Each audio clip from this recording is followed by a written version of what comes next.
یہ جی ایک بڑا مسئلہ چلا ہوا ہے، اور شیعہ حضرات نے پورے ملک میں میڈیا کے ذریعے، سوشل میڈیا کے ذریعے کھپ ڈالی ہوئی ہے کہ حضرت فاروق اعظم رضی اللہ تعالی عنہ نے جو رشتہ لیا تھا حضرت علی کرم اللہ وجہہ سے، غلط ہے۔ آپ غور سے سن لیجیے جی، پوری توجہ سے۔ میرے نبی کو حضرت فاروق اعظم رضی اللہ تعالی عنہ نے اپنی صاحبزادی سیدہ حفصہ عطا کی، یہ لفظ عطا میں کہہ رہا ہوں، وہ حضور کی اہلیہ تھی۔ تو اس اعتبار سے حضور صلی اللہ علیہ وسلم حضرت صدیق اکبر اور حضرت عمر رضی اللہ تعالی عنہما کے داماد بنے، ظاہری رشتے کے اعتبار سے۔ حضور صلی اللہ علیہ وسلم کے 3 داماد تھے۔ پہلا بڑا داماد حضرت ابو العاص بن ربیع اموی، دوسرے دوہرے داماد حضرت عثمان غنی رضی اللہ تعالی عنہ، اور تیسرے حضرت علی کرم اللہ وجہ۔ تو حضور نے حضرت علی کو بیٹی دی، یہ بھی برحق ہے۔ جن سے بیٹی لی وہ بھی برحق، اور جن کو بیٹی دی وہ بھی برحق۔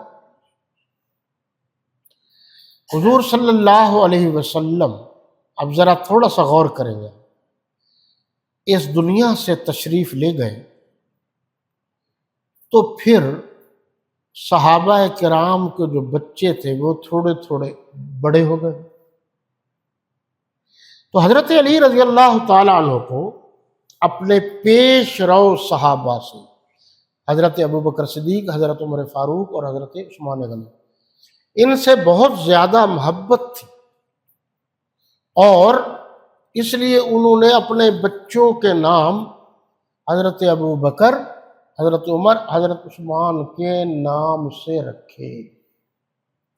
حضرت حسن نے بھی اپنے بچوں کے نام رکھے، حضرت حسین نے بھی رکھے، اور یہ نام حضرت ابوبکر، حضرت عمر، حضرت عثمان، ایک تو حضرت حسین کے بھائی ہیں اور ایک بیٹے ہیں، تو جو حضرت حسین کی آخری آرام گاہ ہے ان کے ساتھ جو باقی قبریں ہیں وہ ابوبکر، عمر، عثمان کی ہیں،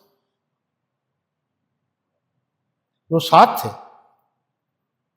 جو بات میں کہنا چاہتا ہوں کہ نسبت کے اعتبار سے دیکھیے، جس گھر میں ابوبکر، عمر، عثمان کے نام والے بچے کھیل رہے ہوں، وہ گھر مسلمانوں کا ہوتا ہے، شیعوں کا نہیں ہوتا۔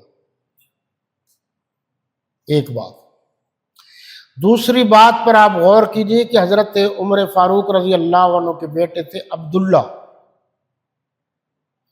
اور حضرت حسین۔ اب ان کی عمر دیکھیے، جب حضور صلی اللہ علیہ وسلم اس دنیا سے تشریف لے گئے تو حضرت حسین رضی اللہ عنہ کی عمر مبارک تھی 6 سال۔ تو حضرت صدیق اکبر رضی اللہ تعالیٰ عنہ کی خلافت تھی 2.25 سال، پھر حضرت عمر رضی اللہ عنہ کی خلافت شروع ہو گئی، تو 8 سال، 6 اور 2 8، 8 9 سال کے قریب ان کی عمر تھی، اور اتنی ہی عمر حضرت عمر کے بیٹے کی تھی۔ تو یہ دونوں کھیل رہے تھے، اور ایک روایت میں یہ ہے کہ حضرت حسین رضی اللہ تعالی عنہ کھیل رہے تھے، عبداللہ بن عمر تشریف لائے، تو وہ بھی بچے تھے، وہ بھی مٹی اڑاتے ہوئے گزرے، تو حضرت حسین نے فرمایا وہ ہمارے غلام زادے یہ کیا کر رہے ہو؟ ذرا آپ میری بات پر توجہ دیں۔ جن کے بڑوں کی آپس میں لڑائی ہو ان کے بچے نہیں کھیلا کرتے آپس میں۔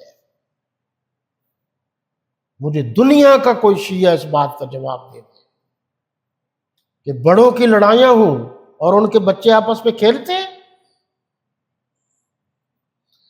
یہ بات یعنی وہ کھیل رہے تھے، یہ روایت میں نے عرض کی، تاریخ میں بھی ہے، سیرت کی کتابوں میں بھی ہے۔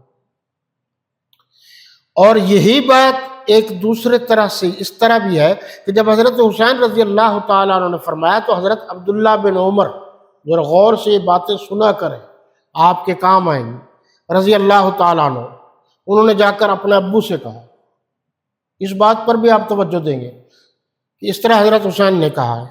انہوں نے کیا کہا ہے؟ انہوں نے کہا جی آپ تو ہمارے غلام زادے ہیں، غلام ہیں تو ہم آپ یعنی غلام کے بیٹے ہیں. تو عرب میں اس بات کو بڑا معیوب سمجھا جاتا. اچھا کہا ہے، سچ کہا ہے؟ ان کا ہاں. فرمایا ٹھیک ہے چلو بیٹا. کاغذ قلم لیا، حضرت حسین کے گھر تشریف لے گئے، بی بی فاطمہ الزہرا کے گھر. کنڈی کھٹکھٹائی، جی حضرت حسین تشریف لائے. کہا آپ نے یہ کہا تھا بیٹا؟ تو انہوں نے کہا جی. کہ لکھ دو، کل کو ہم آقا و مولا صلی اللہ علیہ وسلم کو دکھا دیں گے کہ ہم نے اپنی باقی زندگی آپ کے اہل بیت کی غلامی میں گزاری ہے.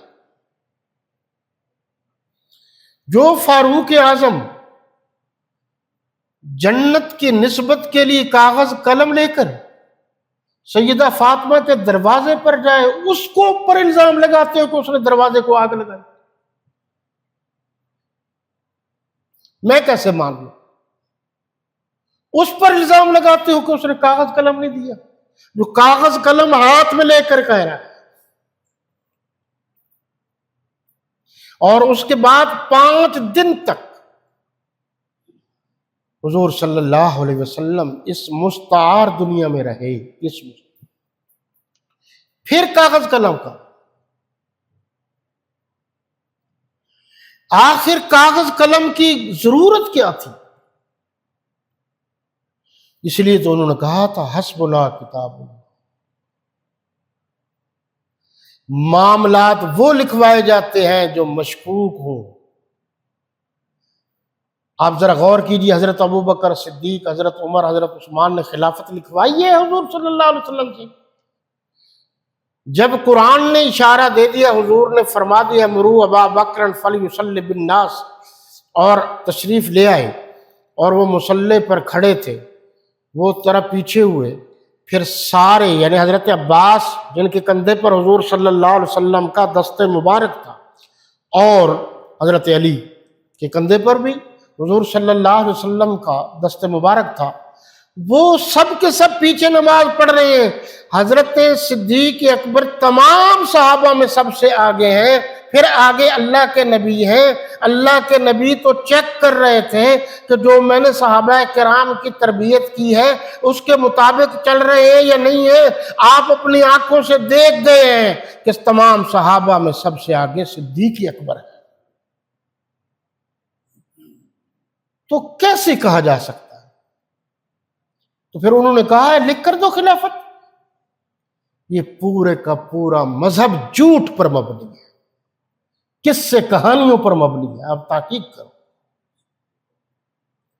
چنانچہ محبت میں حضرت فاروق اعظم رضی اللہ عنہ نے درخواست کی کہ اہل بیت رسول سے میں اپنا رشتہ جوڑنا چاہتا ہوں. یہ پھر سن لیجئے، اہل بیت رسول کہتے ہیں حضور کے خاندان کو سارے کو، اور صحابہ کہتے ہیں حضور کی جماعت میں. فرق ہے، فرق یہ ہے کہ پہلے صحابی ہوگا پھر وہ اہل بیت بنے گا، یا پہلے صحابیہ ہوگی پھر وہ اہل بیت میں شامل. اور اگر یہ شرط نہیں ہے تو پھر ابو لہب ابو جہل کو کیا کہو گے؟ رشتہ داری تو ہے لیکن ایمان نہیں لایا.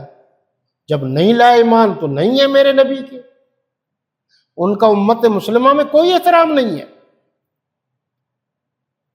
درخواست کی حضرت علی کرم اللہ وجہہ نے، یہ درخواست قبول کی. 17 ہجری تھی، 40,000 حق مہر کے عوض حضرت صدیق اکبر حضرت فاروق اعظم رضی اللہ عنہ نے رشتہ کیا.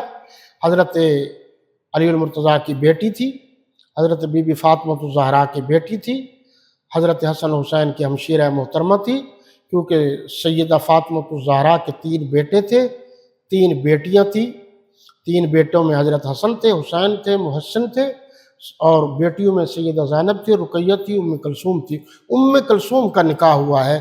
شیعہ کی 35 کتابوں میں یہ حوالہ جات موجود ہے. یہاں بڑھ کے مارتے ہیں ہم یہ کر دیں وہ کر دیں گے. میں نے تو بارہا کہا ہے ضرورت ہی نہیں ہے. آپ عدالت میں آئیں، ہم پر رٹ کریں، پوری جماعت موجود ہے، اور اس میں یہ موقف اختیار کریں کہ یہ ہم پر الزام لگاتے ہیں کہ حضرت عمر رضی اللہ تعالیٰ عنہ کا رشتہ ہوا ہے، ہم رشتہ حضرت فاروق اعظم کا حضرت علی کی بیٹی سے ثابت کریں گے، اور یہ ہوا ہے۔ ایک بات، دوسری بات بھی سمجھنے کی کوشش کیجیے، اگر یہ رشتہ نہیں ہوا تو پھر حضرت سیدہ ام کلثوم کے خاوند کا نام بتاؤ۔